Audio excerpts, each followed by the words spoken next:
हर समय भगवान का चिंतन।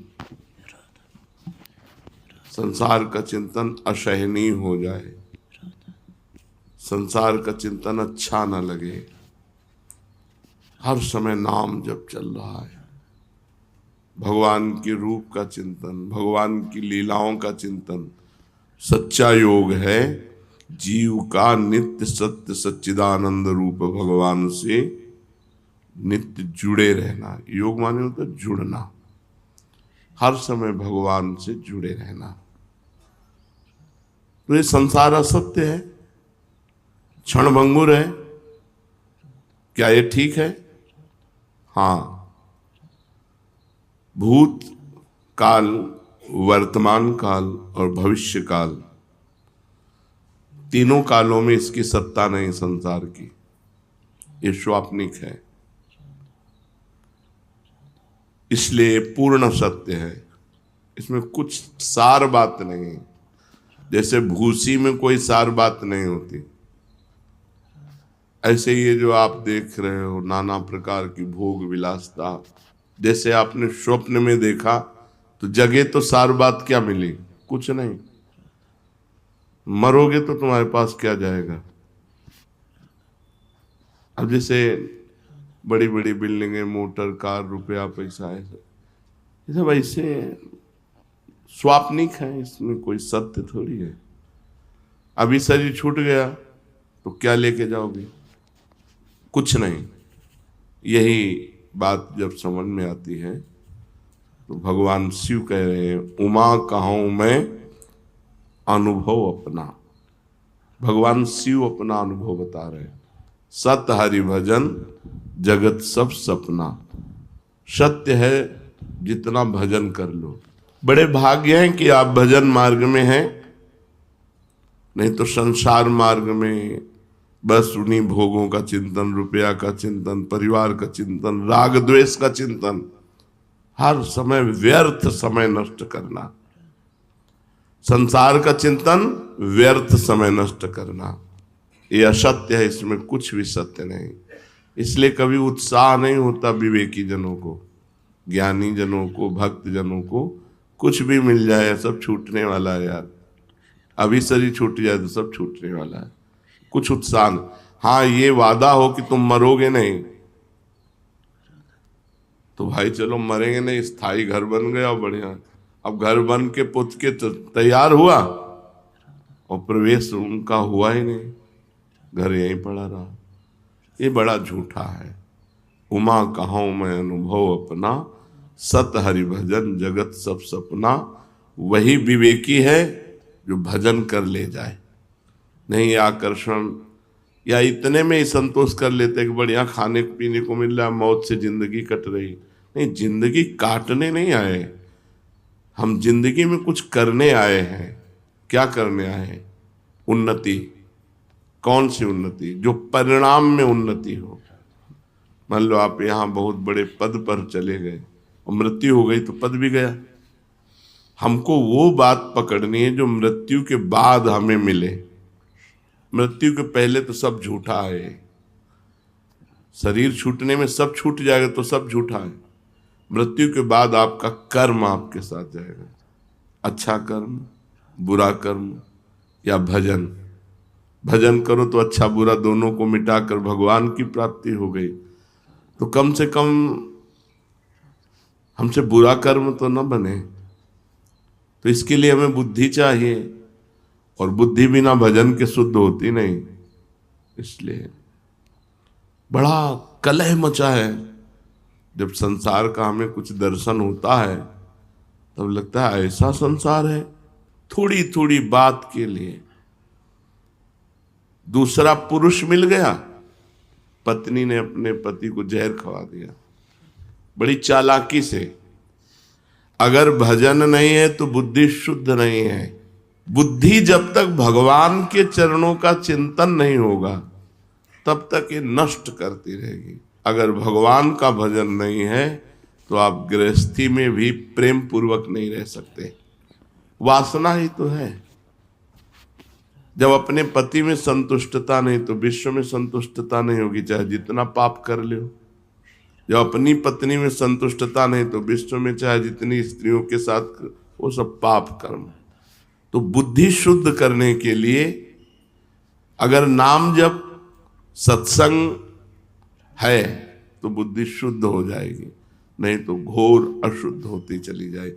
और अशुद्ध बुद्धि ऐसी जगह फंसा देगी जहां लाभ नहीं। भजन के बिना राक्षसी भाव पर शासन नहीं हो सकता, और राक्षसी भाव सबके अंदर है। सुमति कुमति सबके उर रहे, सबके हृदय में सुमति है और कुमति है, सुंदर बुद्धि है और असुंदर बुद्धि, राक्षसी बुद्धि है। यदि हम सत्संग सुनेंगे, नाम जप करेंगे, तो सुंदर बुद्धि की वृद्धि होगी, और वो हमको अनुभव कराएगी कि संसार में सब कुछ झूठा है। फाइनल में देखो तो सब कुछ झूठा है, लेकिन कोई मानने के लिए तैयार नहीं कि झूठा है।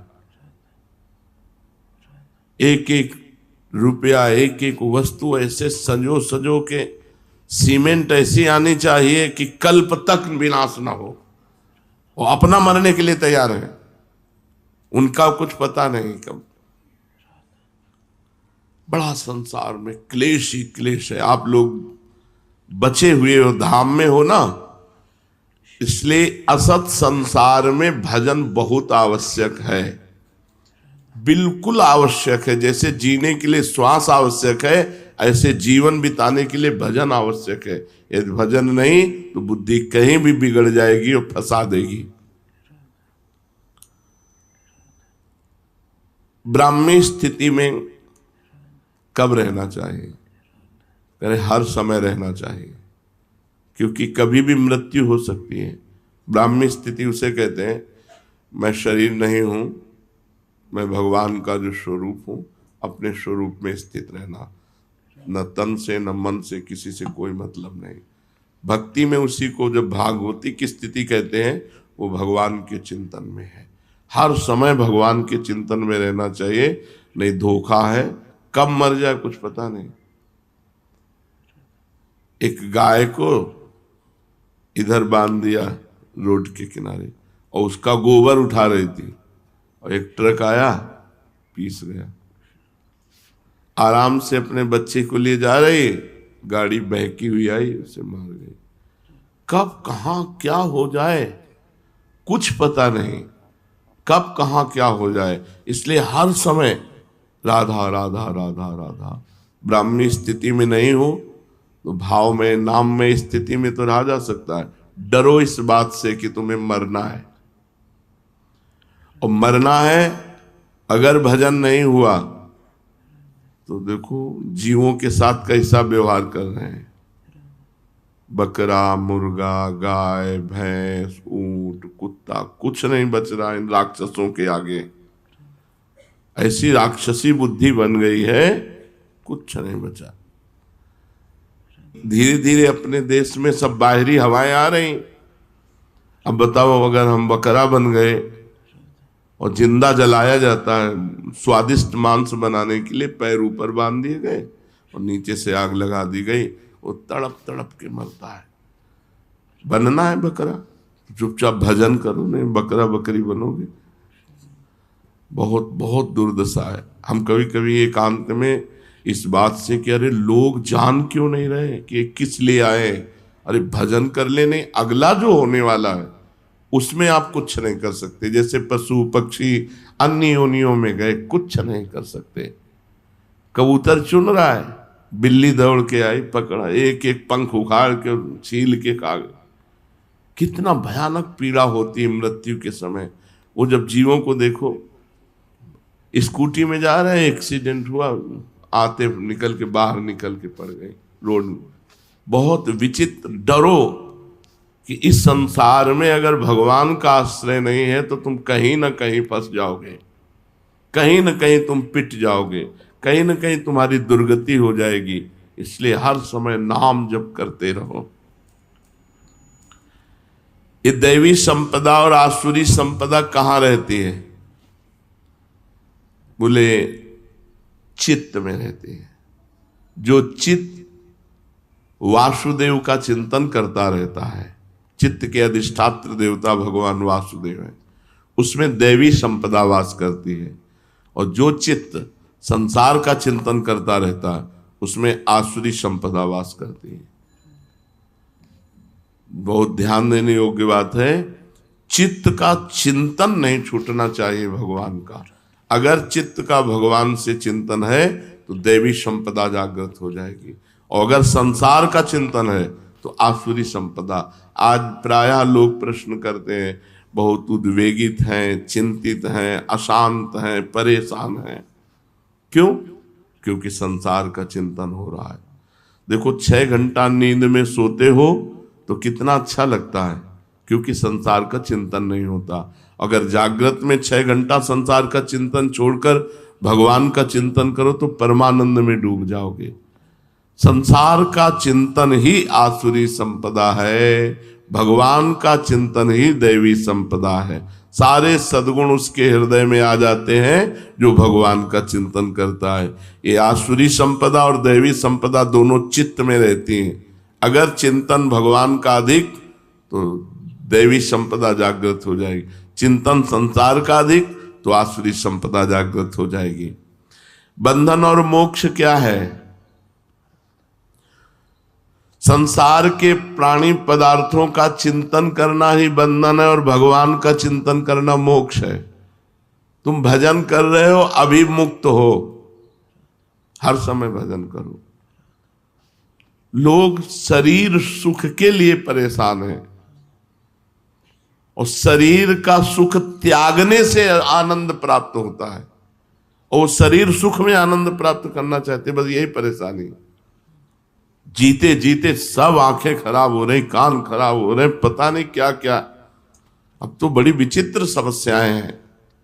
हम सच्ची कहते हैं, हर समय मन इस बात से व्याकुल रहता है कि ये लोग जाने यार काहे को परेशान हो रहे हैं, किसमें समय बर्बाद कर रहे हैं। सबको समझना चाहिए हम आए किस लिए।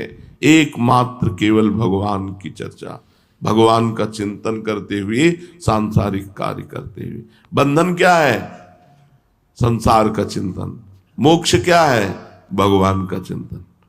संसार के प्राणी पदार्थ में ममता ही बंधन है, और भगवान के चरणों में ममता मोक्ष है। तो ममताहीन कैसे बने? क्योंकि ममता शरीर में है, शरीर के संबंधियों में है, भोगों में है। कैसे ममता हटे? खूब सत्संग सुनो और भगवान का चिंतन करो, इसी से ममता चली जाएगी। सबकी ममता ताग बटोरी, मम पद मने बांध बर डोरी। भगवान की यदि चर्चा सुनोगे तो सब झूठा लगने लगता है। हम आपको सच्ची कहते हैं, आज तक हमें कभी ये नहीं दिखाई दिया कि ये हमें प्यार करता है। जहां कहीं लगा तो उत्तर में हमने देखा कि वो अपने लिए हमें प्यार करता है, हमारे लिए हमें प्यार नहीं करता। जैसे बहुत रोना धोना कोई करे, बहुत प्यार दिखा रहा, तो मन कहता है आपको प्यार करता है, तो भगवान कहते हैं रुको हम परीक्षा लेते हैं। और जहां उसके प्रतिकूल थोड़ी सी बात हुई, बस उसका चेहरा सामने आ गया। अरे ये तो हमारे, अच्छा ये प्यार था, बस समझ में प्यार नहीं। वो अपने लिए हमसे प्यार कर रहा है, हमारे लिए सिर्फ हमारे भगवान प्यार करते हैं, हमारी प्रिया जो प्यार करती है, सब अपने लिए प्यार करता है। आपके लिए बहुत बढ़िया जूता लाए हैं, क्योंकि आप जूता पहनेंगे तो हमें पुण्य होगा, हमारे पाप नष्ट होंगे, हमारा मंगल होगा। तो हमें प्यार से जूता थोड़ी पहना रहा है, व्यापार से जूता पहना रहा है। मेरे प्रभु के पैरों में कहीं कुछ लग न जाए, वो भाव ला करके। कहीं एक सुकृत की बात ही नहीं आई कि पुण्य मुझे कोई लाभ मिलेगा, बात ही नहीं आई, ऐसा कोई नहीं। वो तो केवल भगवान ही है। आज तक हमें समझ, हमको सब नाटक लगता है। जब कोई, बहुत बार देखा है, बहुत बार, हजारों बार, लाखों बार देखा है। अब बचपन से बाबा जी तो कोई तुम्हें थोड़ी श्रद्धा कर रहे हो, लाखों श्रद्धालु मिले, लाखों, ऐसे कि आप देखते रह जाओ कि क्या श्रद्धा है, पर अपने पास ऐसी छुरी रही है कि जहां परखी लगाई और देखा कनेक्शन गलत, तो छुरी से काट दिया। तुम विवेक के बिना फंस जाओगे, और विवेक है पहचान। जब हमसे किसी ने प्रेम करने की चेष्टा की तो हमने उल्टा किया है,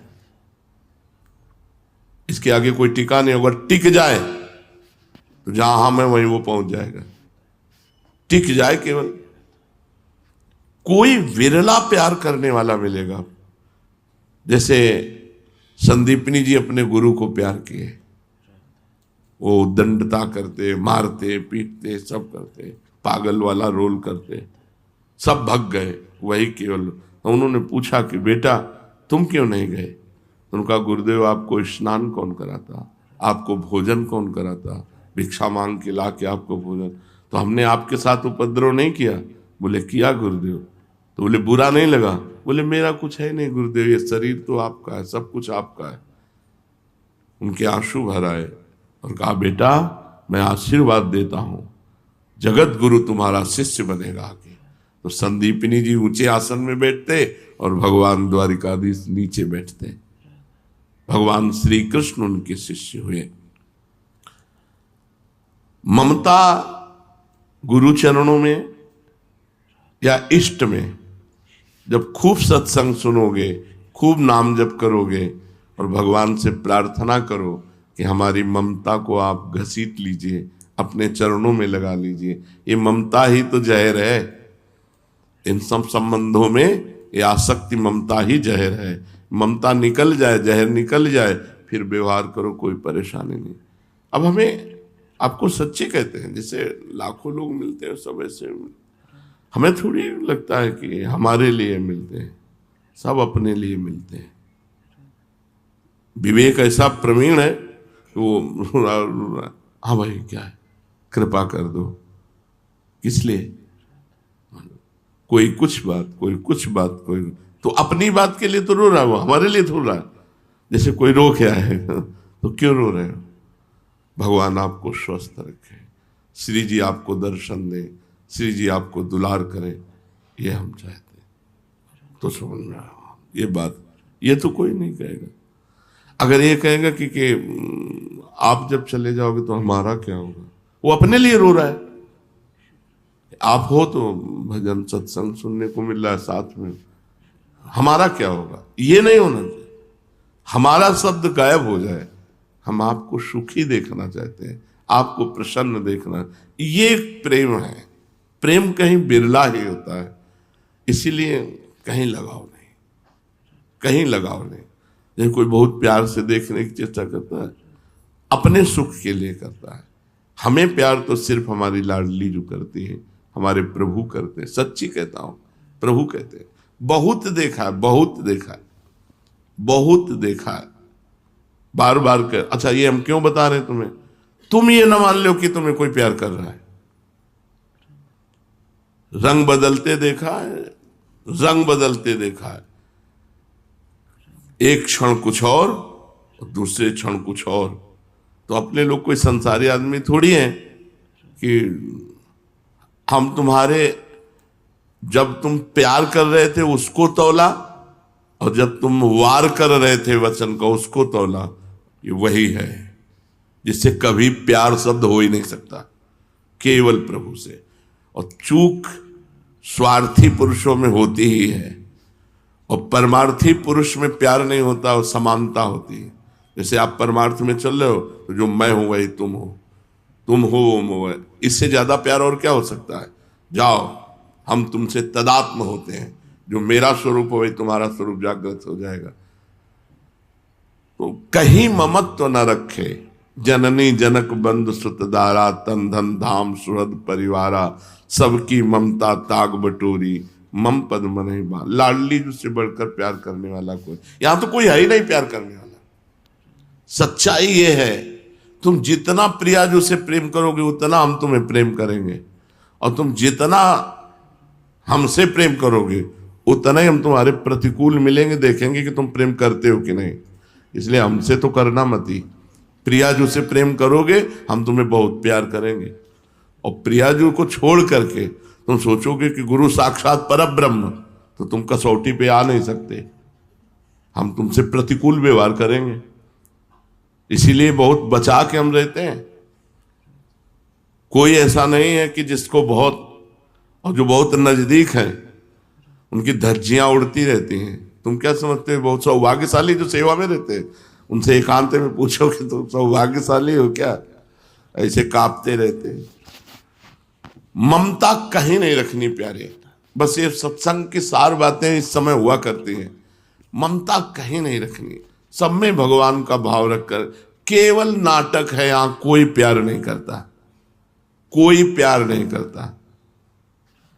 प्यार का मतलब होता है आपके लिए, ऐसा केवल प्रभु करेंगे अपने लिए।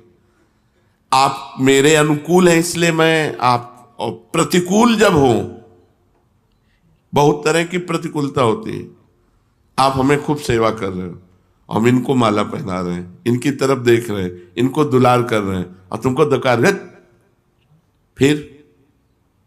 फिर भी आपका प्यार कि हम तो आपसे प्यार करते हैं, हमारे साथ क्या व्यवहार करते हो हमको इससे थोड़ी लेना देना है, हम आपसे प्यार कर। ये केवल भगवान और भगवान के प्रेमी भक्तों में बात मिलेगी, अन्यत्र नहीं। इसलिए अपने जीवन में किसी से प्यार ना करें, किसी से ममता ना करे, नहीं तो हम संसार में फंस जाएंगे। हिरन में ममता कर ली, प्यार कर लिया, तो अगला जन्म हिरन का हुआ। निरपेक्ष रहे। और यहां कोई प्यार नहीं करता, बार बार इसलिए कह रहा हूं कि हमको लगता है हमें कोई प्यार करे, हमें लगता है कोई हमें प्यार करे, तो इस धोखे में न रहना कि यहां कोई तुम्हें प्यार करेगा, तुम्हारा शोषण करेगा, तुम्हें भ्रष्ट करेगा, तुम्हें श्री जी से हटा देगा। श्री जी से जोड़ने वाला प्यार तो केवल इष्ट और गुरु का होता है। मोक्ष में और भगवत प्रेम में क्या अंतर है? वैसे तत्वता तो कोई खास अंतर नहीं है, पर अंतर रहता है। एक तरंग समुद्र में मिल गई, ये हुआ मोक्ष। जैसे दो चीटा चीनी के बोरे में लगे थे, चीनी कढ़ाई में पलटाई गई तो एक चीटा चीनी के साथ चीनी बन गया, यह है मोक्ष। और दूसरा चीटा बोरे के बाहर लगा हुआ उसका स्वाद ले रहा है चीनी का। तो इसे सही माने में कौन से चीटे का सौभाग्य माना जाए? जो स्वाद ले रहा है। जो चीनी बन गया वो तो चीनी बनी गया। इसीलिए यहां कहते हैं कि रसाद्वैत है। एक ज्ञानाद्वैत होकर ब्रह्ममय हो गया, और दूसरा रसाद्वैत होकर रस का स्वाद लेता रहता है। इसलिए मोक्ष को भी प्रेमी जनों ने ठुकरा दिया है। मोक्ष का मतलब है समुद्र की तरंग, तरंग नाम हट गया, वो समुद्र हो गया, अगाध समुद्र। तभी हम ब्रह्मास्मि। लेकिन भक्तजन अद्वैत रहते हैं। कैसे अद्वैत रहते हैं? अपनी ही उस दिना रही, एक रहे नंदलाल। पर वो स्वाद लेते हुए वो नंदनंदन नहीं बन जाते। उनकी दृष्टि में, उनके भाव में, उनके चिंतन में केवल प्रभु है। अपना अस्तित्व ही गायब हो गया, अपना चिंतन ही गायब होगा, केवल प्रभु। मुक्ति किसे कहते हैं? दुख, क्लेश, बंधन, ममता, आसक्ति, अज्ञान, सबका अभाव हो गया, अखंड आनंद, उसे मोक्ष कहते हैं। अज्ञान किसे कहते हैं? माया के जितने कार्य हैं सब अज्ञान में हैं। सृष्टि, पालन, संहार, इसी में सब कुछ, ये सब अज्ञान में हो रहा है। ज्ञान में न जन्म है न मरण है, ये सब स्वाप्निक है। इस सृष्टि का सृजन भी स्वाप्निक है, और सृष्टि का पालन भी स्वाप्निक है, और सृष्टि का लय भी स्वाप्निक है। अगर ज्ञान दृष्टि से देखा जाए तो ये एक सिनेमा है, जगन नाटक वैभवा। जगत रूपी नाटक पर्दे पर वो परब्रह्म परमात्मा जादूगर अनंत रूपों में प्रकाशित होकर खेल कर रहा है, अपने आप का सृजन करता है, अपने आप का पालन करता है, अपने आप का लय करता है। ये जो प्रभु के सिवा और कुछ दिखाई दे रहा है, ये सब झूठा है। इसी को जो जान गया उसे मोक्ष कहते हैं। संपूर्ण ज्ञान का नाश हो जाना ही मोक्ष पदवी है। सच्चा भक्त कौन है? जिसकी भोग वासना नष्ट हो गई है। शरीर भोग, खान पान, नाना प्रकार की भोग वासनाएं, प्रारब्ध अनुसार शास्त्र के सम्मत जो शरीर निर्वाह के लिए खान पान वस्त्र मिल गया, उसकी चाह नहीं है। भोगों की चाह का नाश हो जाना ही सच्चे भक्त का स्वरूप है। जाहि न चाही कबहु कछु, तुम सन सहज सने। जिसे कभी कुछ नहीं चाहिए वही सच्चा भक्त है। विवेक किसे कहते हैं? जो संसार का और भगवान का ज्ञान करा दे, सत असत का जो निर्णय कर दे, उसे विवेक कहते हैं। भगवान ही अपने हैं, संसार सब स्वाप्निक है, ये अंदर बात बैठ जाना विवेक है। संसार प्रपंच सब मिथ्या, भगवान, भगवान का नाम, भगवान का रूप, भगवान का धाम, भगवान की लीला, ये सत्य। ये बात हृदय में बैठ जाए तो विवेक, ये हृदय में बैठ जाए सब। जब झूठा है तो फिर क्या? तो इतना विवेक प्रवीण होता है, वो कहे ये बहुत बढ़िया बन रहा, तो मर जाएंगे तो लाद के ले जाएंगे क्या? वैराग्य काटता रहता है, विवेक काटता रहता है। जो भगवान से जोड़े और संसार से हटाए, उसी का नाम विवेक है। और ये विवेक बड़ी कृपा से प्राप्त होता है। भगवान जब कृपा करते हैं तब ये विवेक प्राप्त होता है। क्या होगा? हम अभी से आप 5 मिनट खा लेते हैं, फिर क्या होगा? फिर वही अशांति।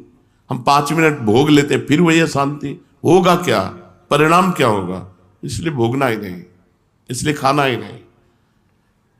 जो प्रारब्धवशात शरीर पोषण के लिए बस वैसे निरपेक्ष होकर डाल ले, हर समय नाम जप। विवेक जब जागृत हो जाएगा तो कहीं अच्छापन नहीं रह जाएगा। बुद्धि को ही विवेक कहते हैं या कोई और चीज होती है? तो बोले बुद्धि जब शुद्ध हो जाती है तो उसका नाम विवेक हो जाता है। शुद्ध बुद्धि का नाम विवेक है और अशुद्ध बुद्धि का नाम अविवेक, अज्ञान है। कब हम जाने कि विवेक जागृत हो गया हमारे? जब मनुष्य एकमात्र केवल भगवान की चाह से युक्त हो जाए, क्योंकि सत्य वस्तु भगवान है, मुझे भगवान चाहिए, और उनकी प्राप्ति के लिए दौड़ पड़े। नाम जप, वाणी पाठ, ठाकुर सेवा, किसी से कोई मत, तब जानना चाहिए विवेक जागृत हो गया। जब केवल भगवान की प्राप्ति के लिए, ये विवेक बस बहुत बड़ा धन है। एक बार जागृत हो जाए विवेक, आपका काम हो गया। वो आपको फंसने नहीं देगा। ऐसी कैंची रहती है, हर समय काटता रहता है, हर समय काटता रहता है। बहुत बहुत कृपालु भगवान कृपा करते हैं तब विवेक होता है, पर ये बिना सत्संग के होता नहीं है। बिन सत्संग विवेक न होई, राम कृपा बिन सुलभ न सोई। होए विवेक मोह भ्रम भागा, तब सब विषय विलास विरागा। अपने आप संसार से छुटकारा मिल जाए यदि विवेक में। भगवान से प्रार्थना करना चाहिए कि मुझे विवेक प्रदान करो। जब मनुष्य केवल भगवान के लिए तड़पने लगता है तब सच्चा विवेक माना जाएगा। रात दिन भजन केवल भगवान के लिए। विवेक का संरक्षण कैसे करें? अगर जागृत हो गया है तो हम अपने विवेक को बढ़ाएं और बचाएं कैसे? तो बोले दिए हुए विवेक से बुरे आचरण न होने पावे। यदि विवेक जागृत हो गया कि सब झूठा है तो होश में, ये भी बलवान है, काम क्रोध लोभ मोह मद मत्सर, झूठा कहते रहोगे वही पहुंच जाओगे। बहेलिया आएगा, जाल बिछाएगा, दाना डालेगा, चुगना नहीं। एक संत ने सिखाया पक्षियों को, वो सब पक्षी जाल में फंसे थे, वो कह रहे थे बहेलिया आएगा, जाल बिछाएगा, दाना डालेगा, चुगना नहीं। तो संत निकले, उनका मूर्खो, ये हम तुम्हें गाने के लिए नहीं सिखाया था, ये तुमको सिखाया था कि बहेलिया आएगा, जाल डालेगा। तो हम लोग ऐसे ही है, ये सब झूठा है। अवसर मिलने पर, तो बोले अवसर मिलने पर गलत आचरण ना करो तो आपका विवेक बढ़ेगा और आपका विवेक सुरक्षित रहेगा, और विवेक का सदुपयोग करो, भगवान की जितनी तरफ आगे बढ़ सको, भगवान के मार्ग में बढ़ सको। जब कोई इस संसार में रहता है, सबके बीच में रहता है, तो भोगों के बिना रह कैसे सकता है? अब संसार में ही रहना है, सब स्त्री पुरुष सब ऐसे, कैसे भोगों के बिना कैसे रह सकता है? यही तो विवेक का असली कमाल है, यही विवेक का असली कमाल है कि भोगों के बीच में भी रहते हुए तुम्हें भोगी नहीं योगी बना देगा। तू एक रात्रि केवल गुरुदेव की आज्ञा में चल के देख, तुझे कैसा अनुभव में आता है। मनमानी 12 महीना करता रहे तो दाग नहीं छूटने वाला। तू एक रात्रि, अर्थात उदाहरण कर दे रहे, एक बार तू गुरुदेव की आज्ञा में केवल रह के देख। कोई भाग्यशाली भगवत कृपा पात्र ही गुरुदेव की आज्ञा में रहते हैं, नहीं सदैव मन रूपी गुरुदेव की आज्ञा में सब रहते हैं। जैसा मन कहता वैसा हम हमारा मन माने तो गुरुदेव के वचन अमृत, अगर मन न माने तो गुरुदेव को भी ना माने।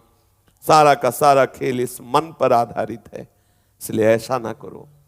जीवन का परम लाभ प्राप्त करने के लिए संत भगवान के, सदगुरुदेव भगवान के वचनामृत को पूर्ण निष्ठा के साथ अपने जीवन में उतारो, उसी से हृदय का दाग जाएगा।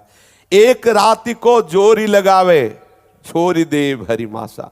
एक रात्रि जोर कर लो, बस मुझे गुरुदेव के अनुसार चलना है, जो गुरुदेव आज्ञा करेंगे बस, आगे हमें नहीं, हमें सिर्फ सदगुरुदेव की आज्ञा के अनुसार चलना है। तो बोले आप देखो बहुत जल्दी वो दाग मिट जाएगा। मोक्ष मूलम गुरु कृपा, सदगुरुदेव के द्वारा दिया हुआ साधन हमारे हृदय को निर्मल कर देता है। भले वो देखने में लगे कि बहुत साधारण साधन है, मनमानी बहुत कठोर साधन होने पर भी वो दाग नहीं जाता, और गुरुदेव का कृपा पात्र साधारण चेष्टा दिखाई दे रही है। आद्य गुरु भगवान शंकराचार्य जी की केवल लंगोटी ही तो धोते थे, क्या नाम था उनका? त्रोटकाचार्य। हाँ, केवल उनकी आज्ञा के अनुसार उनकी शरीर सेवा, समस्त ज्ञान उनके हृदय में प्रकाशित हो गया। गुरुजनों की आज्ञा यही हमारे हृदय के दाग को मिटाएगी। ये परम भागवत ज्ञान शिरोमणि है श्री कबीरदास जी, कह रहे एक रात्रि गुरुदेव की आज्ञा जोर करो, केवल आज्ञा के अनुसार चलो, फिर आप देख लो दाग मिटने लगेगा। ये एक जन्म दे दो गुरुदेव को, अनंत जन्मों से भटक रहे हो, शांत हो जाओ, मन को मार करके केवल गुरुदेव की आज्ञा के अनुसार चलो।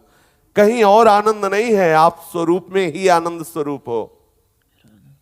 आपका स्वरूप ही है चेतन अमल सहज सुख राशि। आप आनंद समुद्र में वास कर रहे हो, आप आनंद स्वरूप हो, आप आनंद सिंधु के बच्चा हो, कहीं बाहर आनंद थोड़ी। सच्ची बात कह रहे हैं, ये अनुभव की बात कह रहे हैं। चाहे जहां भ्रमण करके देख लो, चाहे जहां घूम के आओ, चाहे जिस सभा में चले जाओ, आनंद का अनुभव होगा जब अंतर्मुख होगे। अंतर्मुख होकर के कुछ भी कहीं भी सब आनंद ही आनंद। बहिर्मुख हुए तो आनंद सभा में भी दोष दर्शन, आनंद सभा में भी आनंद की कमी, क्योंकि आनंद अंदर से, कनेक्शन अंदर है। जब तक अंतर्मुखता नहीं तब तक आनंद नहीं। बहिर्मुखता में कहीं भी चलो, कहीं भी आनंद का अनुभव जब होगा तब अंतर्मुखता में होगा। जहां आप एकाग्र हुए आनंद की लहर आने लगेगी। सत्य सच्चिदानंद प्रभु की एकाग्रता जहां जागृत हुई आपके हृदय में, बस परमानंद का स्रोत खुल गया। कहीं आना जाना थोड़ी हो, परमानंद हृदय में।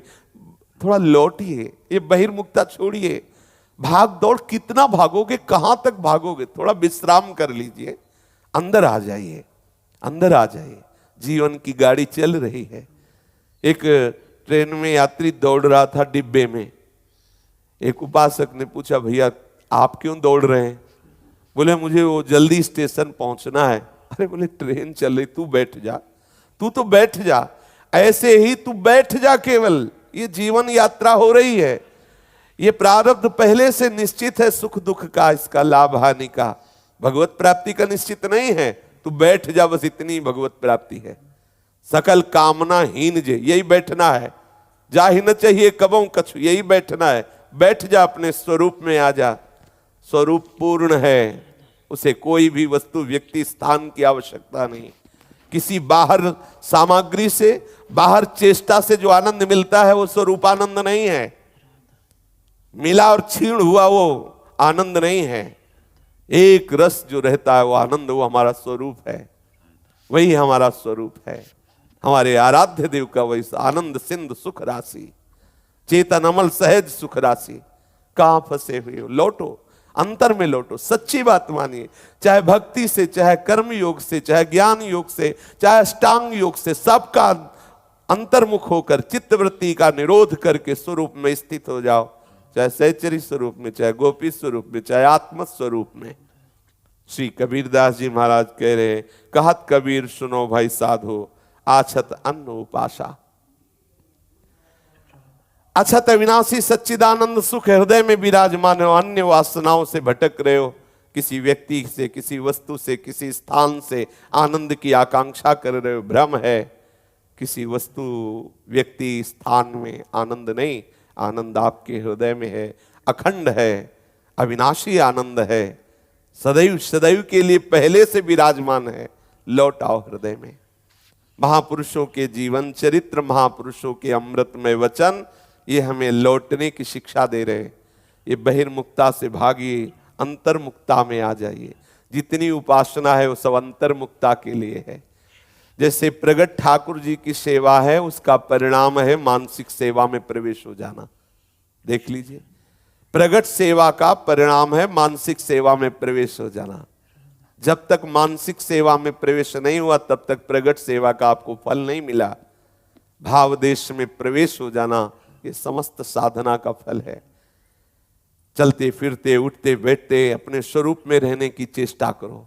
जो भी चेष्टाएं करो वो सब अपने भाव से युक्त होकर, मैं श्री जी की दासी हूँ, मैं श्री जी की सखी हूँ, उसी भाव से रह के जो भी सेवा कर रहे हो, जो भी व्यवहार की, परमार्थ की, सब अपने भाव में रहते हुए करो। थोड़ी थोड़ी देर में चिंतन करते रहो, आप कौन हैं, आपका संबंध क्या है।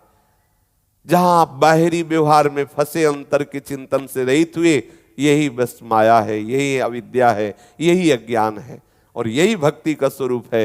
अपने स्वरूप में रहते हुए सारी चेष्टा करना। ठाड़े बैठे परे उताना, कहे कबीर हम राहें ठिकाना। यही तो बस संत और विषयी पुरुष में अंतर है। वो चेष्टाएं वैसे ही संसारिक करता हुआ भले दिखाई दे, लेकिन रहता वो अपने ठिकाने पे है। वो भले भागवतिक चेष्टाएं करता दिखाई दे रहा है, लेकिन वो रहता संसार में ही है, संसारी पुरुष। उद्देश्य, लक्ष्य की दृढ़ता, आनंद की दिव्य अनुभूति। आनंद सिंधु मध्य तव वासा। हमारी ये बहिर्मुखता हमें, हमारे हृदय में ही आनंद समुद्र प्रभु विराजमान है, हम उन्हीं की गोद में हैं, ये अनुभव नहीं होने देते। ये जो हमारी इंद्रियां हैं और हमारा मन, ये सदैव प्रकृति का ही आकर्षण, प्रकृति में ही सुख बुद्धि, प्रकृति में ही महत्व बुद्धि, प्रकृति की तरफ ही बार बार जाना, यही हमें अपने आनंद सिंधु का अनुभव नहीं होने दे रहा। मना खष्टानि इंद्रियाणि प्रकृति स्थानि कर्षति। लौटो, सच्ची बात मान लो। जब तक आप आनंद विहारी का परिचय हृदय में नहीं कर पाएंगे तब तक बाहर आप भटकते रहिए। ये भटकन शब्द रहेगा। चाहे आप तीर्थों में चले जाइए, चाहे आप जहां चले जाइए, जब तक अंतर्मुखता नहीं आएगी, चित्त मनंत ही से, जब तक अपना चित्त, अपनी समस्त वृत्तियां, समस्त इंद्रियां अंतर्मुख होकर एकमात्र आराध्य देव में नहीं लगेंगी, तब तक ये प्यास बुझने वाली नहीं। जो इंद्रियों से बाहर विचरण करते रहते हैं, इसीलिए राग द्वेष, सुख दुख, मान अपमान, ये सब हमारे ऊपर कभी व्याप नहीं सकता। फिर भी हम इसी में फंसे रहते हैं। केवल बाहर ये जो हमारा राग द्वेषात्मक चिंतन है, और हम अपने को बहुत ज्ञानी समझते हैं, दूसरों को उपदेश करते हैं। जैसे धोबी को बहुत प्यास लगी हुई है, जल में खड़ा हुआ है, लेकिन वो थोड़ा ग्रीवा झुकावे और जल से प्यास बुझा ले। ऐसे ही ये देहाभिमानी शरीरासक्त आनंद की प्यास में तड़पता हुआ भटक रहा है। कहां तक भटकोगे? दौड़ के देख लो, जितना दौड़ना है दौड़ के देख लो, जितना भ्रमण करना है भ्रमण करके देख लो। जो जो आपको बाहर आनंद का स्थान लग रहा है वहां चल के देख लो, जाके देख लो। जब तक आप अंतर्मुख होकर एक एक वृत्ति भगवदाकार नहीं कर देंगे, तब तक आपको परमानंद का अनुभव नहीं होगा। ये अनुभव भी और महापुरुषों के वचन भी और शास्त्र प्रमाण भी। सर्वात्मना न विसजेत बहिरिंद्रियाणि, समस्त इंद्रियों को बहिर्मुख मत होने दो, अंतर्मुख हो जाओ। एक चरण रहस्य चित्त मनंत से, बार बार अपनी चित्त वृत्ति को अपने आराध्य देव में लगाओ, अंतर में ही ध्यान के दर्शन में डूबो, अंतर के ही प्रिया प्रीतम से परिचय बनाओ। तब आपको बाहर जिधर दृष्टि डालोगे सिर्फ प्रिया प्रीतम दिखाई देंगे। हम बाहर देखो सब चेष्टाएं कर रहे हैं, पर अंदर का विश्राम विषयों में है, क्योंकि देहाभिमान नष्ट नहीं हुआ, देह भाव गलित नहीं हुआ। ये सूक्ष्मता का विषय है। ये जो महापुरुष जन अनुभव किए हैं वो ये वर्णन कर रहे हैं। परम बोध संपन्न और भगवत अनुरागी भी श्री कबीरदास जी महाराज हैं। तत्व बोध संपन्न तत्व ज्ञानी महापुरुष भी हैं और भगवत अनुरागी भी हैं। वो कह रहे हैं कि ए मूर्ख धोबिया, तू देख सरोवर में खड़ा हुआ है, फिर भी तू प्यासा है। दूसरों के वस्त्र धो रहा है, फिर भी तेरे वस्त्र गंदे हैं। अर्थात दूसरों को तो उपदेश कर रहा है, अगर उस उपदेश के अनुसार तू अपने आचरण बना ले तो अभी तू परम पवित्र स्वच्छ हो जाए। धोबिया दूसरे के वस्त्र धोता रहता है, पर उपदेश कुशल बहु तेरे। दूसरों को उपदेश देना बड़ा सहज है, जितेंद्रिय बनो ऐसा वैसा, लेकिन स्वयं आचरण में करके तो देखो। अगर आचरण में करके नहीं देखे तो धोबिया जैसा है चरित्र है। दूसरों को उपदेश कर रहे हैं, स्वयं गंदे, क्या हुआ? दूसरों को उपदेश कर रहे हैं, स्वयं तड़प रहे हैं, दुर्वासना के जाल में फंसे हुए। बात बनी नहीं, सावधान हो जाइए। जो तुम्हें ज्ञान है उसे अपने आचरण में उतारो। आचरण, शरीर को सजाना, शरीर को दुलार करना, शरीर आसक्त रहना, शरीर को सुंदर मानना।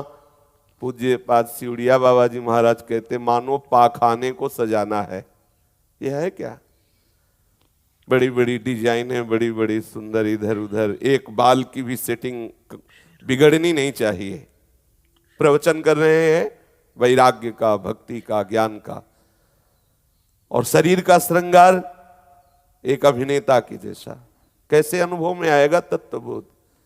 कैसे? जब शरीर राग है तो भगवत अनुराग कैसे हो सकता है? जब शरीर में ही महत्व बुद्धि है, मान प्रतिष्ठा लोक व्यवहार, कैसे आप जानोगे? नाना तो स्वप्न है, सत्य सच्चिदानंद प्रभु के सिवाय साफ स्वप्न है, कैसे जानोगे? कबीरदास जी कह रहे हैं, अरे धोबिया, तू जल में ही खड़ा है और प्यास से तड़प रहा है। मुझे बड़ी हंसी आ रही है। पानी में मीन पियासी, मुझे सुन सुन आवे हांसी। मुझे हंसी लग रही। अरे देख, तू आनंद सिंधु के बीच में वास कर रहा है। आनंद सिंधु मध्य तो वासा। प्रभु तुझे अपनी गोद में लिए हुए हैं। बहिर्मुख वृत्ति को छोड़, अंतर्मुख वृत्ति से देख, तू हरि की गोद में बैठा है। जन्म जन्म की तृष्णा, वासना, कामना, ये सब मिट जाएंगी, पर अंतर्मुख होइए। आप देखो हर समय बहिर्मुख बने रहते हैं, तभी आपको अपने हृदय बिहारी का परिचय नहीं मिल रहा। नारायण या गौर श्याम को हृदय निकुंज बसई है, हृदय निकुंज के द्वार खुले तब बात बनेगी। हृदय निकुंज के जब तक द्वार नहीं खुलेंगे, हृदय बिहारी प्रभु का साक्षात्कार नहीं होगा, तब तक विश्राम नहीं होगा। निज सुख बिन मन होई कि थीरा। मन तभी शांत होता है, एकाग्र होता है, निश्चल होता है, जब हृदय बिहारी का साक्षात्कार हो जाता है। आगे बढ़ो। ये दूसरों को उपदेश करने का व्यसन, जिससे मान प्रतिष्ठा प्राप्त होती है और अपने को भी भ्रम हो जाता है कि मैं शास्त्र ज्ञानी हूं, मुझे भगवत तत्व का बोध है, मैं सिद्ध हूं। बात नहीं बनी। वस्तु तत्व का परिचय प्राप्त हुए बिना सारा ज्ञान थोथा है। बातन प्रीति न होई सजनी। बातों से न तो पेट भरता है, न प्रीति होती है। जैसे श्री कबीरदास जी महाराज कह रहे कि धोबिया, तुझे पता है कि कैसे दूसरों के कपड़े का दाग मिटाते हैं, तू अपने कपड़े भी तो धो ले। दूसरों को तो उपदेश कर रहा है, तो वही आचरण उतार करके अपने में भगवत प्राप्ति कर, अपने को भगवत अनुराग में डुबा, नहीं तो ऐसे ही जीवन व्यर्थ चला जाएगा। आपे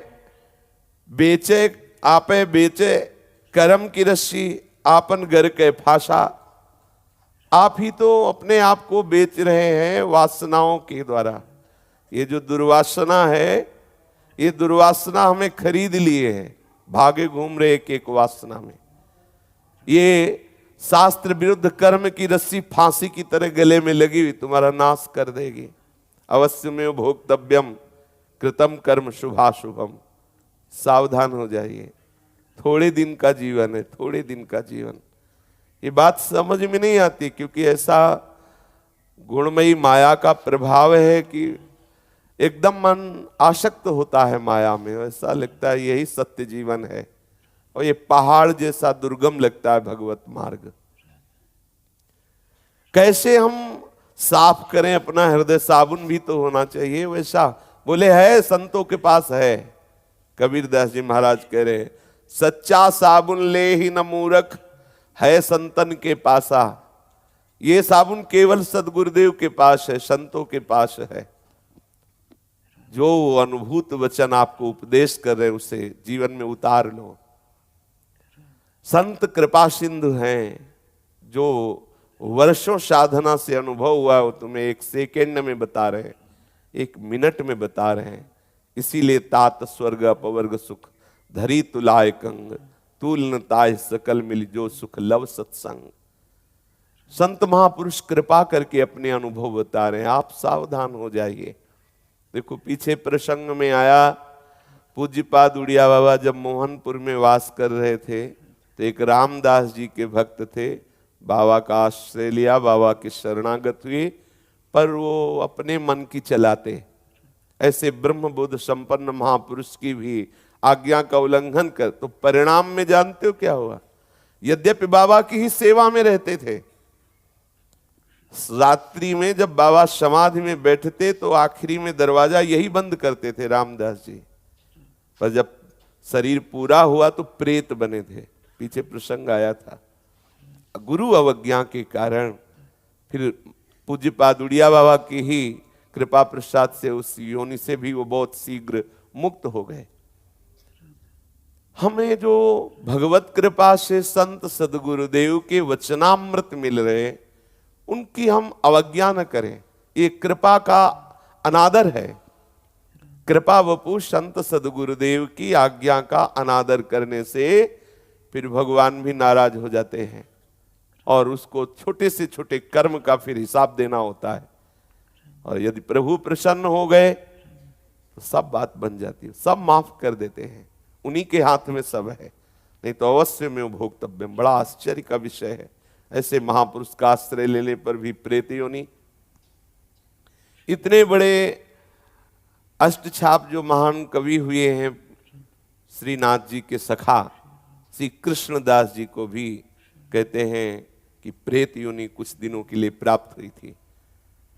गुरुदेव स्वरूप श्री विट्ठलनाथ जी की अवहेलना के कारण उनको भी वो अंतिम लीला कुएं में फिसल कर गिरे और पधार गए और प्रेत बने। फिर विट्ठलनाथ जी की ही कृपा से उस सखा भाव को प्राप्त होकर प्रभु की दिव्य लीला में प्रवेश हुए। ये जो हमें संत सदगुरुदेव के उपदेशामृत का पान करने को अवसर दिया है ठाकुर ने कृपा करके, हम इसकी अवहेलना न करें। अगर इसकी अवहेलना करेंगे तो फिर हमें दंड मिलेगा। प्रभु की कृपा का अनादर करने के कारण फिर हमें अवश्य में भोक्तव्यम, जो हमारे कर्म हो रहे हैं उनको भोगना पड़ेगा। और यदि हमने कहीं उनकी आज्ञा पालन में जितना हमें आध्यात्म बल मिला है प्रयास कर लिया, तो प्रभु कह रहे हैं हम तो हम सर्व पापेभ्यो मोक्षयिष्यामि मा शुचा। तुम शरणागत हो, जितना बन रहा है आप उतना आचरण पवित्र करने की चेष्टा कर रहे हो, बस इतने से ही ठाकुर रीछ जाएंगे। संतों के पास वो साबुन है जो तुम्हारे हृदय को निर्मल कर दे, तुम्हारे हृदय के दाग को मिटा दे। जगत में वस्तु व्यक्ति स्थान के प्रति भोगाकर्षण ही ये दाग है, कर्ता भोक्ता भाव ही ये सबसे बड़ा दाग है। ये संत कृपा से विवेक प्रकट होता है और विवेक से हम इस राग से, इस द्वेष से, इस दाग से मुक्त हो जाते हैं। पर सत्संग में प्राप्त अमृत में वचनों का मनन करके आचरण में उतारने से परम लाभ मिलता है।